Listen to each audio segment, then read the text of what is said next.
Welcome back into the Believe in Georgia Tech podcast. We are your co-hosts. That is RJ Schafer. I'm Jackson Caudell, coming to you a few hours after Georgia Tech's humbling defeat. Is that a word appropriate to use here?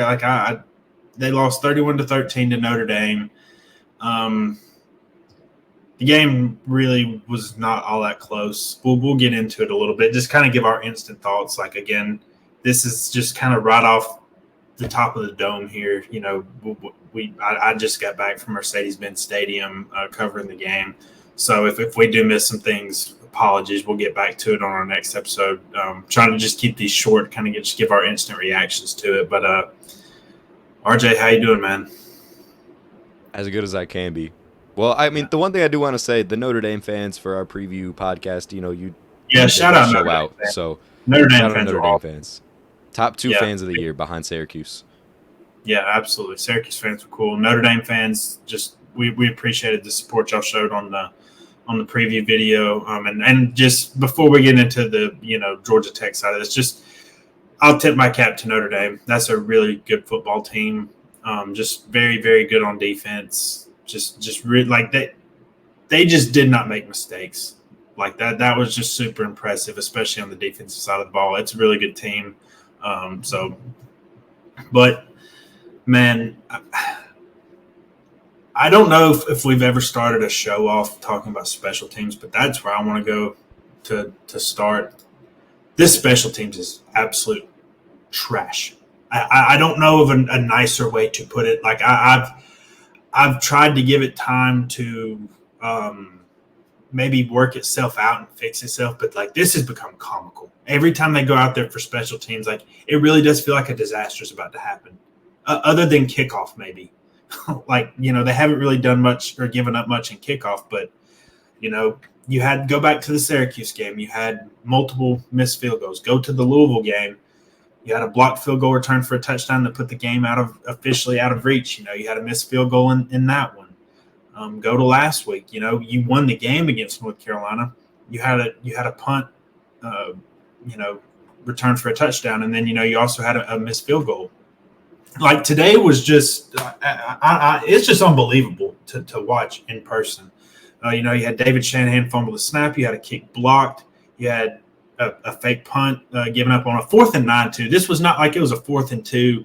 Notre Dame kind of just snapped it to the up back and got a few yards. Like this was legitimately like just a little reverse on a 4th and 9 that was just atrocious discipline and just I don't know what else to say. And then you had another fake field goal. Like Marcus Freeman, his explanation afterwards was basically like the game's never out of reach. Like we're going to be aggressive. I don't really have a problem with it. That's not what I'm saying. It's just I thought it was kind of odd because it was 24-7 at that point, and I think we all kind of recognized that Georgia Tech was just not going to be able to move the ball on Notre Dame's defense. But yeah, the special teams, like it's getting to the point where I'm just like go for it every time. If you're Brent Key, like it's if Aiden Burr's not missing it, it's blocked.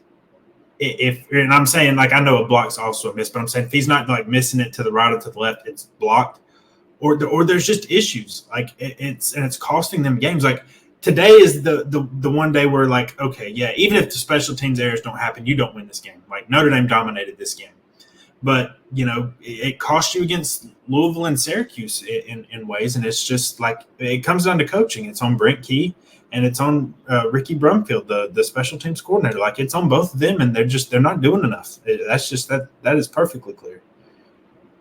And that's really been the story of all of the losses. Like you can go through this season. Again, I don't think a lot of people would have expected Georgia Tech to have 5 wins by now. But you go in and look at all the losses. One key problem that stays true through all of them is special teams. You missed 2 field goals against Louisville. You had bad punt coverage. You missed a field goal against Syracuse. And today was just the culmination of all of the issues on special teams. And it looked so much worse than any other game. Obviously, had the field goal blocked, and then bad snap, I guess you would call it. David Shanahan fumbles it. You don't even get a chance to attempt it. That was ugly. Then you allow a fake punt. Then you allow a fake field goal. You didn't really have anything going on special teams all day. the punt coverage on offense and on defense wasn't great. Almost every single punt was blocked. The only one thing I will say is I think there was running into the kicker a couple of times that wasn't There called. was twice. Like, But look, I yeah, know it's like sounding like a sore loser, but there were a couple of roughing the, or not, it wasn't roughing the kicker, but running into the kicker. That they should have called those a couple of times, but again, it wouldn't materially change the game. Like that those were not the reasons Georgia Tech lost this game. and we normally talk about offense, defense, and then graze over special teams because it normally isn't that big of a factor in games. Not lately. But when you're losing games like this, and it's been a factor in every single game, I mean, we have to talk about it. It shouldn't even be a factor. It shouldn't. Well, it looks special teams is like people I think take it for granted. You know, when you have like, you know, if you're a Ravens fan and you have Justin Tucker, like you take that kind of stuff for granted because you don't have issues. Like this is like there's a problem with basically every unit. Like I said, maybe other than kickoff. Like that's the one area on special teams where it's like, okay, they don't do anything just incredibly dumb or just look poorly coached. Like this is when it's happening week after week. Like it's coaching. Like that. There's nothing else to say about it. And look, this was a problem for a long time under Jeff Collins. I don't know if I'm going to go like that. It's that bad yet, but like, you know, Collins last year there, it was like they had like 4 blocked punts in 4 games. It was just ridiculous special team stuff every time. And you're costing yourself. Like you cost yourself points. And again, I know like Georgia Tech was not going to win this game, even if none of those miscues occurred. And we're going to get into the other stuff as well. But the special teams is just it is an eyesore every time they come out there now, and they've got to get it fixed. Like Aiden Burr was a good kicker last year. I know it's last year, but like it's just you didn't have these issues last year. Like this is going back again to the Collins era almost, just how bad it's been, you know. And it really hasn't been all on Burr either. It's almost the entire field goal unit, whether it be the snap, the hold, anything that has to do with kicking a field goal has not been good. Burr's 6 for 11. I think 2 of those were blocked field goals. And it just seems like we're going back to an era where you have to worry about special teams because offense, defense, you have a lot of options. There's a lot of different things you can game plan for. Special teams, it's the same thing every week. You snap a ball, you hold the ball, and you kick the ball. That you can't game plan against that. There's not really much special you can do besides fake it. And you would think it would be easy, and you would think it would be something that you could take advantage of. But that really hasn't been it all year. Yeah, we'll see if it gets fixed next week at Virginia Tech, where hey, Beamer ball, All right, I guess let's talk about the offense first. Obviously, Haynes King did not play today. Zach Pyron got to start. How did you evaluate Pyron's performance today? I thought he was okay in the situation that he was given. I didn't really expect a lot out of him, but the one issue that was so apparent, and I think as a fan, I'm a little bit biased in this view, but his pocket presence, it is just he took a long time to watch to read things. Like he did hold the ball a little too long. And I'll kind of follow you up on that. Like, I thought he was okay. I didn't think he was the reason they lost the game. I think one of the things I also noticed, he's not a bad runner, but he's more of a short yardage and just one direction type guy. He is just not as athletic, and he doesn't bring as much to the run game as Haynes King. And I'm not meaning that. Like, Haynes King is just a very, very, very good athlete when he's running the football. Like, it's not a slight at Pyron at all. I think you lose a little bit of that element to your offense. And then I agree with you. I think there were times he just sat in the pocket too long. But also he did not have help from his running game today. And look, I know they kind of got played out of it a little bit. Like they just got down, especially in the second half when it got to 21-7, where you had to throw the football. But I mean, 29 carries for 64 yards. Georgia Tech is just not going to win ball games doing that. Like, every loss they've had this year, it's not just the special team stuff, but it's also like they can't run the ball. Like, they had a tough time running against Syracuse, outside of a couple of long Haynes King runs. Like, they didn't run the ball well at all. And then they were pretty poor against Louisville. But Jamal Haynes, 8 carries for 15 yards. Chad Alexander, 5 for 19. Pyron, 13 for 45.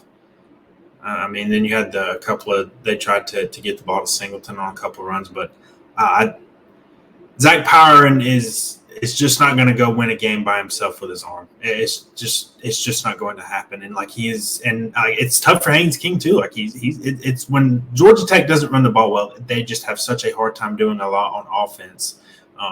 For a team that, they had been playing extremely well the last couple of weeks. And I didn't expect them to go out and have 300 yards like they did against North Carolina. That was never going to happen against Notre Dame's defense. But they had to get a little something. They just could not get it. Zach Pyron had a 20-yard run. Chad Alexander had his longest run was 8, and Jamal Haynes was 5. That's just pretty poor. So I think the lack of a running game just really hurt Pyron today as well. He made a couple mistakes throwing the interceptions. Xavier Watts he's arguably the best safety in the country. Getting that one interception. The pick 6 at the end. I thought the offensive line kind of got handled today by Notre Dame's defensive line. We had talked about I didn't think Notre Dame's defensive line was bad. But for their talent level and expectation, I didn't think that they were playing consistently up to what I thought their talent was. They showed it today. They were very, very good. Again, tip of the cap to Notre Dame. Their defensive front really dominated up front. Tech gave up 2 sacks, which they had only given up 1 all year coming into it. So the offensive line just was really struggling today. They had to almost be the team MVPs for Georgia Tech to have a chance to win this game. They just didn't get it done. I thought the secondary for Notre Dame also did pretty well, covering Georgia Tech up. For missing Ben Morrison, those guys really stepped up. Those young guys we talked about, were they going to make freshman mistakes or were they going to play poised? And it just shows you how well Marcus Freeman and Al Golden coach those guys on that side of the ball. Their secondary did a really good job today. But anything else on offense? Yeah, one thing I wanted to add is, to your point, Georgia Tech has had a ton of success running the ball. It seems crazy to talk about this because last week, you ran for 370 yards. North Carolina is in no way comparable to Notre Dame. Notre Dame is one of the best defensive lines in the country. I think North Carolina might have the worst defensive line in the ACC. So it's a huge difference when you go from playing North Carolina and Notre Dame, and I just think those boys were shocked. Yeah, maybe I don't know if I'd say shocked. I just think Notre Dame's good. They were the best team you had seen all year. It's hard to prepare for a team like that. It is it's very tough. Notre Dame is a playoff contender. Georgia Tech has not played any of those this year. It was a step up, and they got hit in the mouth. There's no other way to say it. They're the second highest rated team that Georgia Tech has played all year, and Georgia Tech got a win against the highest ranked team. So whatever that tells you. Please don't tell me you're still counting that Florida State as the top 10. For anybody watching that Duke game last night, which was the worst football game I've watched all year, I don't know. Florida State's a disaster. But anyway, back to the task at hand here. Let's go to the defense. Look, it was not a tremendous performance, but I think if I'd gave you the stats maybe at the beginning of the day, if I'd have told you at 9 a.m. this morning, hey, Notre Dame will have 385 yards, but they're only going to average 4.3 yards per carry. The defense is only going to give up 24 points. That was kind of the low bar I was going to set. How many points can they hold Notre Dame to and still have a chance to win? And I honestly thought if they'd have held Notre Dame to 24, I didn't think it was crazy that Georgia Tech scored 27 if a lot of things went right. But, at the same time, I thought the tackling was bad today, especially at the second level. There was a lot of really bad tackling today. Riley Leonard, I thought he was fairly impressive. I think everybody has questions about Notre Dame's passing game. And look, he didn't he wasn't Cam Ward today, but he was very good. He really got in rhythm, maybe at the third or fourth drive for Notre Dame.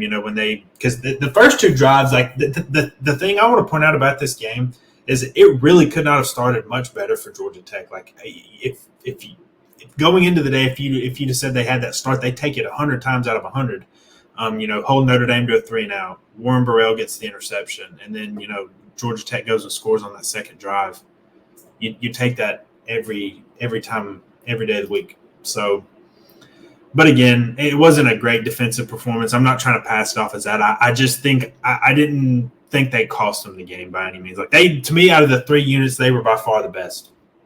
Like they got stops when they needed to a couple times, and the fake punts and stuff that also gave up some yardage to Notre Dame. But I mean, Notre Dame averaged 5.6 yards per play. Like that's average. Like that's not elite by any means. Like 10.3 average yards completion. That's not great, but that's not like horrible.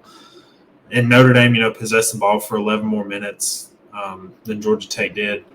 So, but again, didn't have any sacks, but they did affect Riley Leonard a little bit in the pocket. Some there in the first half. They did get 6 tackles for loss.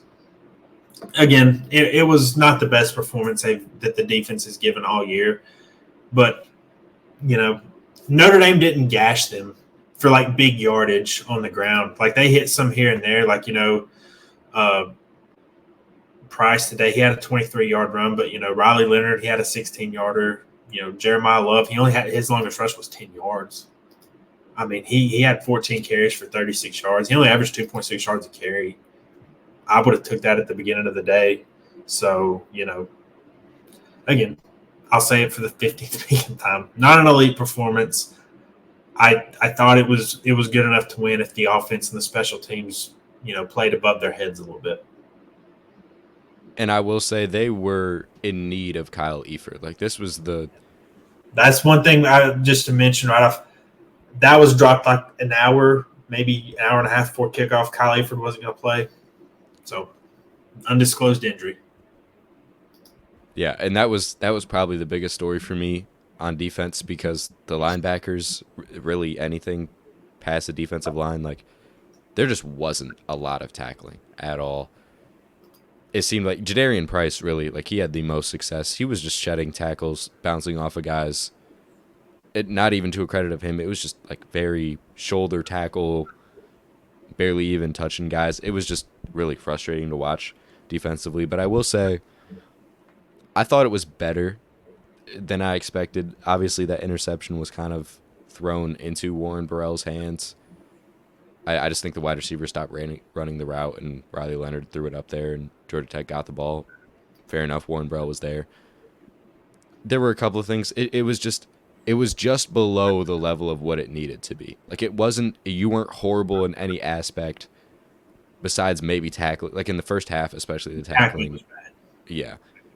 Every other aspect, though, you were like just below what you needed to be at to win the game, and it was very frustrating to watch. And I think Riley Leonard really passed that interception. He was almost lights out past that interception. Maybe through. I was about to say, like he completed his next 12 passes. Yeah. And like 16 of his next 18. Like they got in a rhythm. Like again, they weren't particularly explosive. Like that was the one thing about Notre Dame's offense. And look, they haven't really been this year. Like they a lot of their explosive plays are going to be on the ground, and like Tech limited them. I thought today, like they didn't allow any explosives, but they couldn't get enough stops when they needed to. But again, they just were not helped by the offensive performances and the special teams performances. So, anything else on defense? Nope. All right, just so I guess just a look forward. Now they're 5-3. We'll see about Haynes King going forward. The only thing Brent Key said after the game is that it is not season-ending injury. It's not a season-ending injury. So, is he back for Virginia Tech? I don't know. Could he wait till after the bye week and play against Miami? I don't know. It's kind of up in the air at this point. But again, Pyron has experience, and again, he made mistakes today. But also, like I don't think I'm not pointing. I didn't leave that game thinking, man, if Zach Pyron just plays a little bit better, they definitely win the game. Like there was a lot of things wrong with today. I know there's 4 games left. and we'll see. It's next week's a big game, just for making a bowl game. Look, I think going into the year, I thought making a bowl game was an accomplishment, and just you're playing. This is the toughest stretch of your schedule, and we've talked a little about the schedule. It's still hard, but maybe not as hard going into the year because some of these teams have not played up to expectation. Like Florida State is an abomination to football right now. Like they're terrible. Virginia Tech maybe not as good as their preseason projections, but I'll say this: they are starting to play up to that a little bit. Even in their loss against Miami, like you kind of saw what people thought about Virginia Tech before the season. They dominated Stanford. They sort of kind of dominated in Boston College. That game was really weird on Thursday. Like they raced out to like a 28-0 lead. Boston College scores 21 to cut it to 7, and then Virginia Tech scored 14 in the fourth quarter to kind of wrap it up, win by 3 scores. So when they look good, they look like a really good team. They're also like they lost to Vanderbilt and Rutgers as well. But it's going to be a challenge. You're playing on the road. It's not at night, so I think that does help Georgia Tech a little bit, not having to play in Lane Stadium at night. But if you don't win that one, if you do drop to 5-4, your last 3 games include Miami and Georgia, and then I'm not saying they're definitely going to lose those games, but you're going to be underdogs in 3 of the 4 remaining games. Like they will be an underdog against Virginia Tech next week. They will be a probably double-digit underdog to Miami in a few weeks. They'll be favored against NC State, and then you're going to be a big underdog against Georgia at the end of the year. So,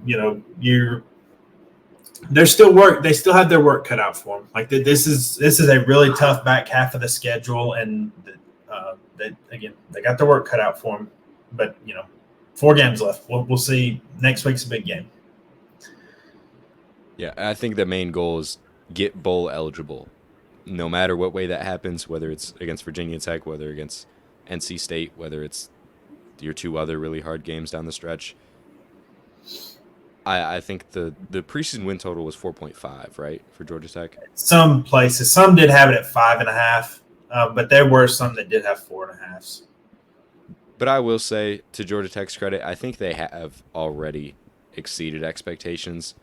It's just, are you going to go well above that? Because Georgia Tech really could end the year with 8 wins. I'll push back on that a little. I won't say exceeded expectations just because – I think Syracuse was the way they performed against Syracuse. Looking back on that, Syracuse is not a bad team, but just the way they played throughout that whole game, and then they lose to Stanford the next week was not great. The special teams I think is well below the standard they've had at the beginning of the year. So I don't think they've failed expectations. And again, this is. We've still got 4 games to go, so it's. But I think once you get to 5-2 and you see your record's 5-2, I think a lot of people just assume okay, well they're easily going to win one of their last 5 games, and then you look at who the last 5 games are. Yeah, and I think if we would have looked at that before the season, I mean, most people thought NC State would have been one of those harder games. We talked about it preseason, you play a lot of the ACC contenders. You play Miami, you play Virginia Tech, you play NC State. That was thought to be one of the hardest stretches on the schedule, and it really hasn't. But they were double-digit dogs today against Cal, and they won. So yeah, it's not a gimme is all I'm trying to say. But we'll continue that conversation another time. I kind of like to, at the end of these instant reactions, just kind of get a little bit of a bigger picture view and kind of look at things where they are after this certain game. And they've got 4 more opportunities to try and get bowl eligible. And, they face a tough test next week, but Virginia Tech is far from unbeatable. So appreciate you guys tuning in. I know I've said this before after the Louisville and the Syracuse games. I know it's hard to listen to stuff about your team if they lose. I really do get that. It's hard. For those of you that did tune into this episode, we really, really appreciate you. We'll see if we can bring you a brighter episode after next Saturday. But if you're not already subscribed, be sure to subscribe to the channel. Give the video a like. Follow us wherever you get your podcast. Be sure to leave us a review. That helps us a lot. But we really, really appreciate you guys. And again, I know it's not easy listening to stuff after your team loses. You know, sometimes you want to get it out of the way and over with, not think about it again. But for those of you that did tune in today, we really do appreciate you. Yeah, and one other thing I want to say to Georgia Tech fans, they did show out at this game against Notre Dame to a level that I didn't really think was going to happen. Again, I thought there were going to be a decent amount of Yellow Jacket fans there, but the attendance was a lot more solid than I thought. So, maybe Georgia Tech fans are pushing to become one of the better ACC fan bases. We're trying. Yep, I think they do a good job, and they've shown us a lot of love, and we really do appreciate it. So, but that's going to do it for this episode. We will see you guys next week, and thanks for tuning in.